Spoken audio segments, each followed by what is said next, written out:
Hi, I'm Megan Savors with A Grain of Sand, and today we're going to learn two styles of pearl knotting. Today I'm going to show you two different styles of pearl knotting. So to follow along, you're going to need a bead awl, like this tulip beading awl that is a super fine with an ultra sharp tip. Pearl knotting tweezers, I prefer this 6-inch curved head variety, but a lot of shorter ones will come in some beading kits, and there's nothing wrong with that, and sometimes they're straight. Nothing wrong with that either. Matter of personal preference. One strand of pearls, I've chosen these natural pearls and a 5 or 6 millimeter potato style, but you could use whatever you like.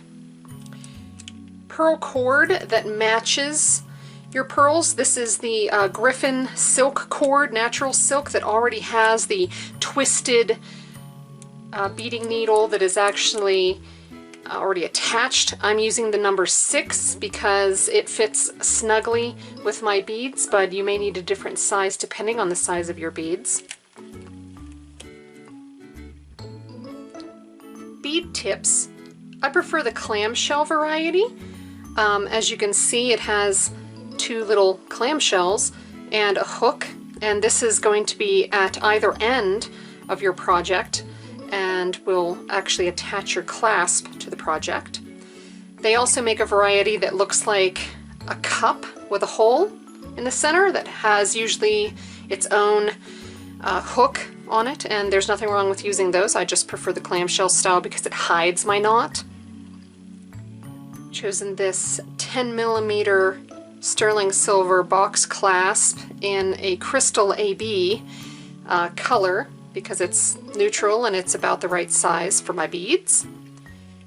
You'll need GS Hypo Cement to dab on the end knots that are actually going to go into the clamshells. It's just for safety. And a pair of scissors that can cut your cord. Optionally, you may want to use a mighty crimper and a round nose plier to help you to attach your clasp and close your clamshells. To start with, I want you to take all of your thread off of its card. These cards have about 2 meters or 6.5 feet-ish on them, and you will be working with the entirety of the length. I want you to sort of pull and straighten your thread. You're not going to get all the kinks out, but don't worry about that because it's not really going to matter for our pearl knotting.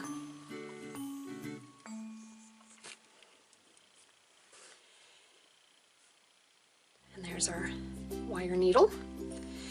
We're going to start with the tweezer, and then we're going to move on to the awl. Any pearl knotting that requires a clamshell, you can add the clamshell later, but I prefer to add it first. And the way that I do that is I take the end, this is the end that does not have the needle on it, and you're literally going to do an overhand knot. So you're going to do over, under, around, and through within the first few inches, and pull that up tight. Give that a good pull. We're going to need a second knot on top of this knot, or at least as close as possible, because usually the hole in the clamshell is quite a bit wider than a hole in, say, a regular bead or a natural pearl. So we're just going to do with the knot at the sort of apex of the side of your finger. You're going to go over, under, around, and through, and start pulling that up. Now if you're gentle, you can get it to where you see that it's going to actually end up right on top. I'm going to gently pull, give that a little tug with my fingernail. So once you have your double knot, you're going to take your GS Hypo Cement and just put a little dab on the knot. Don't overdo it too much.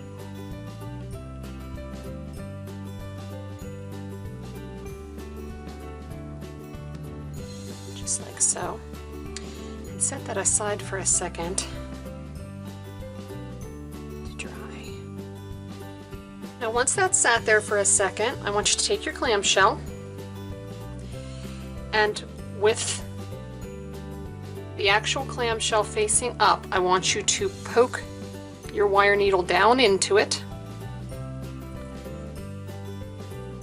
and put it all the way down to your knot. See, it'll sit right in there.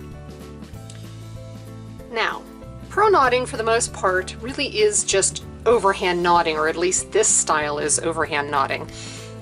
The trick is to actually get the knot up close to where it needs to be, which is a little tougher than you'd think it is. So to start with, I'm going to, with my tail thread and clamshell facing up, go over, under, around, and through.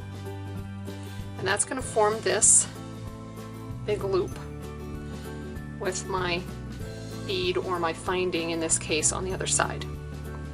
So I want you to pick up your tweezers, go through the hole, and I want you to, with the tip of your tweezers, snug up as close as you can against your clamshell and start pulling the loop. If it gets stuck like mine just did, just pull it out, slide it down there. Be careful that it doesn't slide down past your clamshell. You see I've got the knot up pretty close. I'm going to pull out my pliers and gently slide it up to the knot and pull. And that's going to give me a perfect knot. See? I think we're only going to need one in this case, but in some cases you need two. But I think we're going to be fine there. So go ahead and thread one of your pearls. Slide it all the way down to the knot you just made.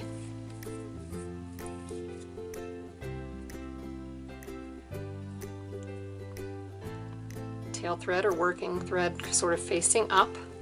I want you to go over, under, around, and through. Okay, that's going to give you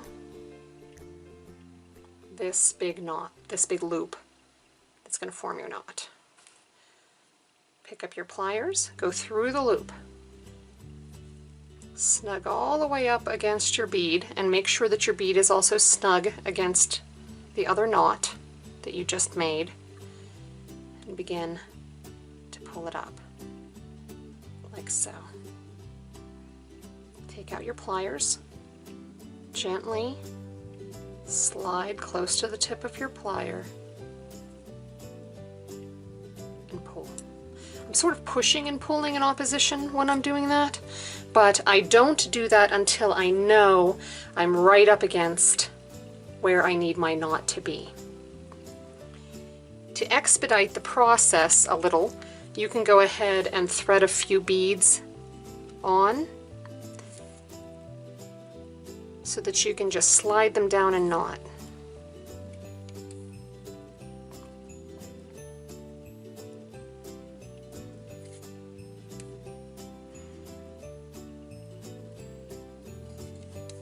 Can you hear my beads snick sort of at the bottom of there? That's pretty much how I know that I have the right size of thread, because when I feel that snick at the bottom of my needle, I know that the thread is actually filling up the hole, and that's really what I want. So just leave all of the beads except for the one that you want to be working with down near the needle. If your thread is the right size, it shouldn't be any problem for them to not fall off, and slide the bead that you want to work with down to your next one. So make sure that's as snug up against the knot as it can be, and go over, under, around, and through. Through the hole, like so. Snug up against, really close to the tip of your plier, close to the tip of your knotting tool, forgive me, and begin to gently pull up. Once you get pretty close up there, pull out, snug up, and pull in opposition, like so. Now I'm going to do a couple more with this technique before moving on to the next technique, and just so that you can get an idea of the cadence of it.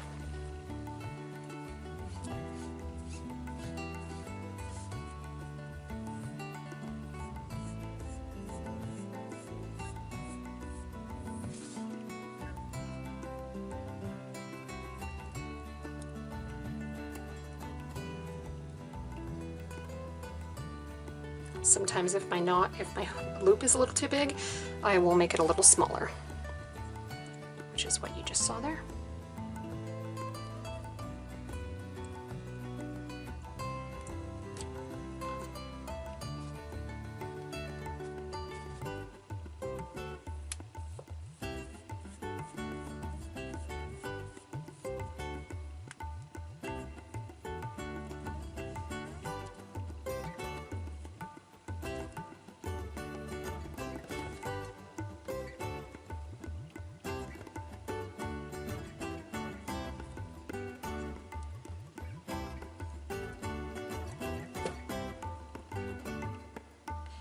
That's that. Now you notice that my beads kind of curve a little bit. Don't worry too much about that, because the knots will relax with a little bit of wear or a little hanging while you're photographing them, or if they're hanging in your jewelry box. So don't worry too much about that. Now we're going to move on to the awl style of knotting. And I suppose that essentially you're doing the exact same thing. Still doing over, under, around, and through, but instead of grabbing the thread inside of the loop, you're essentially repositioning the loop. So I'm gonna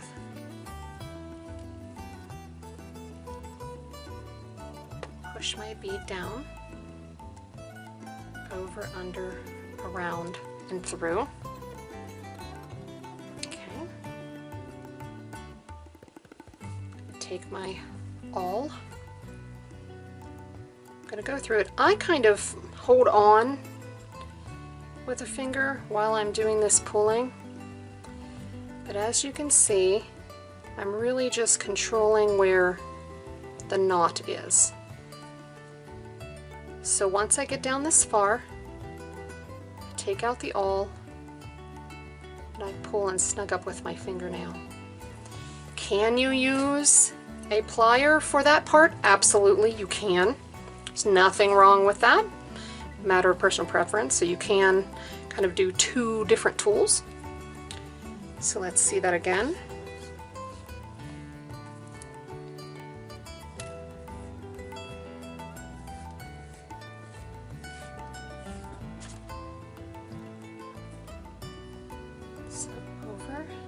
Under, around, and through. You can kind of pull that up a little closer. Put your awl into the loop. And gently pull to get close. Then snug up. Once you finish the length of your piece, go ahead and knot after the last purl so that your clamshell isn't scraping it. And then I want you to take your clamshell, and with the hook facing up and the clamshell actually facing up like this, I want you to go up through the bottom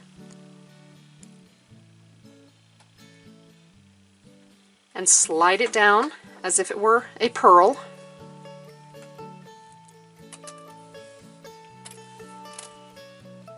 And then go ahead and do your overhand knot.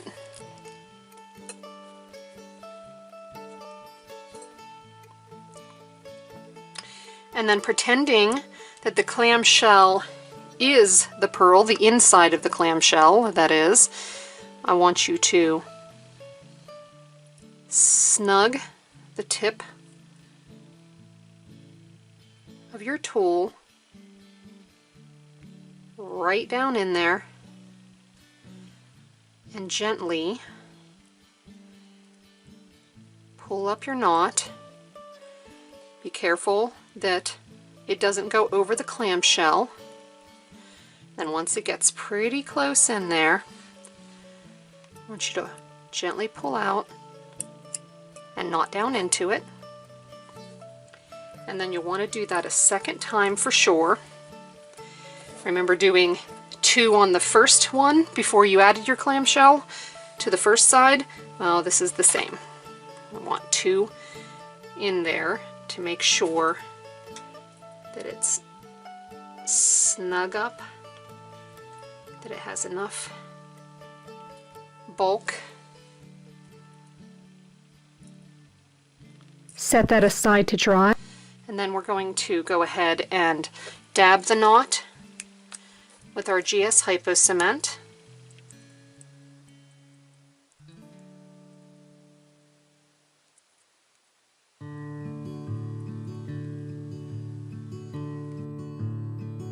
Set that aside to dry. Now we're going to talk a little bit about attaching our clasp, which is simple. And I do use 2 tools to actually help me along in this case, and that is the Mighty Crimper and the Round Nose Plier. First you'll want to take and snip your thread very close. You definitely do not want it to be sticking up out of your clamshell. Take your clasp, put it onto the hook of the clamshell, and then you can take your round nose plier and gently sort of round this down towards your clamshell so that it is a little more hooked. And then if you take just the C part, if you look at your Mighty Crimper, you see that I have teeth in one and no teeth in the other. You want the one that's closest to the tip that has no teeth. And I don't know if I can get it worked around there. You can essentially just fit that C around the clamshell, close it a little bit if you need to get a hold of it, and just gently close.